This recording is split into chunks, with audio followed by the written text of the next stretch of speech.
Adom. On today's special edition on Digital Talk, we'll be looking at digital literacy, fact checking, and how we can promote critical thinking. We'll also be speaking with an expert at the ICT Center, Iya Abubakar Abu Zaria. Please listen attentively and enjoy. Thank you. Sir, may we know you? Yes, thank you. My name is Akwan Gene. I am a staff of Ahmad Bello University Zaria at the Institute of ICT, where I'm presently heading the Web Management Unit. Okay, so we have few questions on digital literacy that I would like you to shed more light on. Okay, firstly, the insights. Can you give us an insight of what digital literacy truly means and is all about? Okay, so digital literacy encompasses quite a few things, but if we look at it from the perspective of breaking it down, so it is a portmanteau word. I mean, it's a double-barreled word, if you like. There is digital, there is literacy. Literacy in general means the skill, the ability, the competence to read, write, and understand what you are reading and writing, and probably take action based on what you have read and written. So, in other words, you have the power to communicate very well via written text. When we now say digital literacy, we're talking about the ability to now use digital products, digital processes, digital platforms, digital equipment to communicate, to understand how things happen around you. So when we talk about digital platforms, we are talking about software-enabled platforms that are usually socially networked. Digital items or electronics, we are talking about things like your everyday mobile phones, especially the smart ones.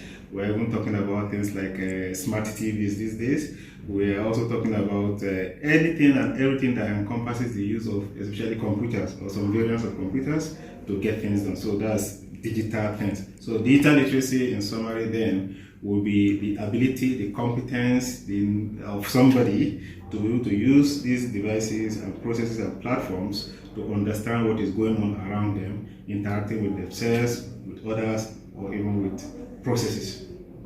Okay, so can you tell us why is it important in today's society? Yeah, it's very important, very key, because literacy in general is important.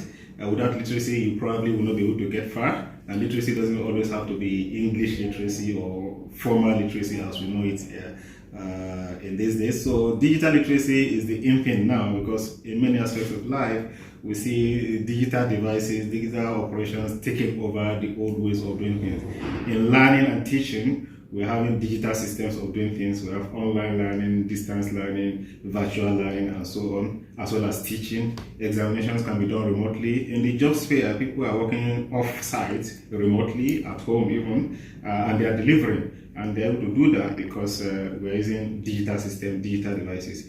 So in research and development, digitalization is also key. With it, you can get things done faster, you can get results to be a lot more accurate, and you can even tweak things to fit certain narratives if you want. So essentially, it's an important thing in our daily life as we have it now, and it looks like it is not going away anytime soon. So it's important to be digitally literate these days.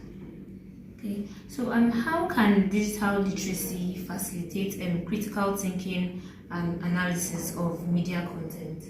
Okay, so media content first, though I'm not an expert in that field, in that domain, but I want to believe you are talking about content that media houses or media outfits prepare and sell out to the world for consumption there. So I know you have your rules of engagement and stuff like that, but basically any content coming out of a media house should be acceptable to the public in terms of culture, in terms of morals, in terms of even accuracy. Very important. You don't throw out inaccurate information to the public, and you never be respected as a media house. So now your content now, marrying it to digital literacy, digital, what did you say? Critical thinking. Yeah. So digital literacy can help a lot because we now have digital tools that help you to cross-check content for plagiarism, for example. So you don't just copy somebody's contents and write it as yours or pass it on as yours. Then, of course, critical thinking also is something that encompasses or that spreads across a lot of fields. It's useful in so many areas, even your private lives. You don't just wake up in the morning and do things. There are things you do, you think, though subconscious is something, but you're criticizing. If I wake up and eat before brushing, is that the right way, or should I brush my teeth before eating? So he's thinking, though it may not be critical, but he's thinking. So critical thinking thinks about things like you take the extra step to go above what is generally accepted, and put in that extra effort to think about something, to analyze it, to break it down, to see whether it is right or wrong. If it is wrong, of course, you bring out the right way of doing it. If it is right, can we even improve it? So that's critical thinking. Don't take things as they are.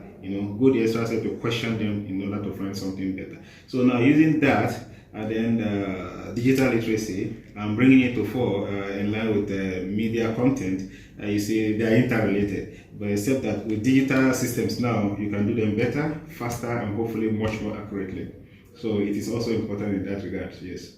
Okay. So digital and media literacy, the same alike.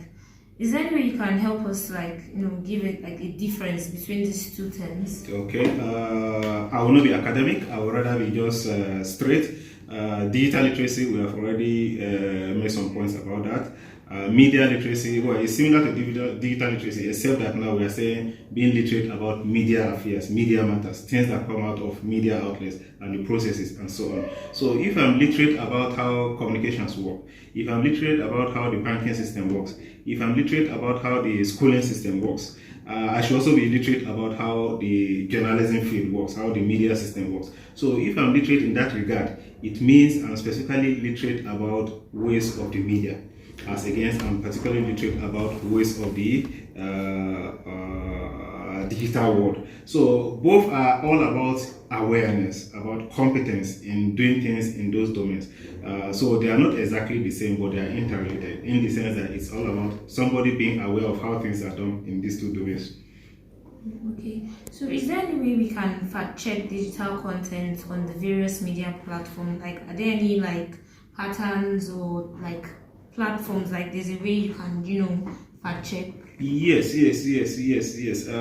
With every innovation, with every advancement in human endeavor, we always have challenges. So somebody knows something about nuclear physics, we know it can be used for electricity, but somebody else can use it to create bombs, which is for destruction. So ditto for the digital world. When the digital revolution started in the 90s, much earlier than that, but became noticeable around the 90s, it is expected that, especially with this hype about the millennium boom or something like that, the millennium era, things will be completely digital, things will be almost instantaneous. So the expectations are high, and the good things about these things were there, and they still are there now. But with mass adoption, with many more people embracing it, we begin to see elements of that cause concern for us to be wary of how things come. Just because it's digital doesn't mean it's genuine. Just because it's digital doesn't mean it's safe. Just because it's digital doesn't mean it is good for consumption or for acceptance. So we have a lot of fake things on the internet,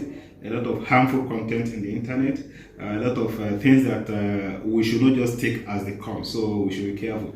And we can always tell whether something is good or bad or real or fake on the internet or in the digital world generally by being extra careful. A lot of times people receive alert that, okay, I've paid for this something I've just bought now at X Naira. The alert has entered the credit alert has entered your phone, and you see it there, but it may not be real, it can be faked. Okay, so how do you know that kind of a thing? For example, there are tools you can use, automated software system and platform, but you too being especially observant and vigilant about things will help you a lot.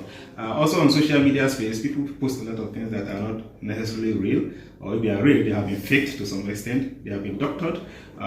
They use so many tools. Apart from the common image and video manipulation tools we know, there are more advanced systems, computers and software that can actually take ordinary pictures of somebody, and they can be trained artificially, what we call artificial intelligence, to now make it look like somebody is acting an entire scene of a movie running into minutes, not just seconds now. So I could take 6, 7, probably a dozen of your pictures. I will train the system. It will now reposition these pictures or some of your short speeches and make it look as if you are committing an act. or you are doing something which you never really did. And somebody who is not knowledgeable in these things will never be able to tell the difference between the real thing, the real you, and this doctor thing. So we call it deep fakes. So yes, there are ways we can now detect some of this. Some of them are obvious because they are poorly done, so you can easily see that it's a fake. But some are so nicely done, it is hard. In that case, you probably will need the expertise of people we call for digital forensics, forensic experts, who will have specialized tools and approaches into analyzing these kind of things to tell them, no, this is real, or no, this is fake. So in summary, the ways to identify them is to look at where they are coming from and how did they come, how did they surface, what are the circumstances surrounding their surfacing. Is it at a time in history, in society where things are sensitive, like political times, political campaigns? Content during those times tend to be very, very fake. Is it at period of festivities? Contents at those times could be very fake, especially these scamming times, because we want to get money and so that I can go and celebrate Salah or Christmas or whatever it is. And then, is it actually being trended or shared or carried by major news outlets, trusted major news outlets? If not, then it's probably fake. And lastly, if it just looks too good to be true, especially something that has to do with an offer claiming that, oh, everybody is winning X amount of naira or millions of this, come and join my platform, then you drop 2 naira and you get 20 million naira in the next 2 days, it is most likely fake. So these are some of the ways we can be careful about this and check to see whether they are fake or real. And of course, when in doubt, you can always ask the people who are in the field of digital forensics. They will easily help you out to detect the fakes from the real. Okay, thank you very much. We hope you were able to learn one or two things on digital literacy. See you next time.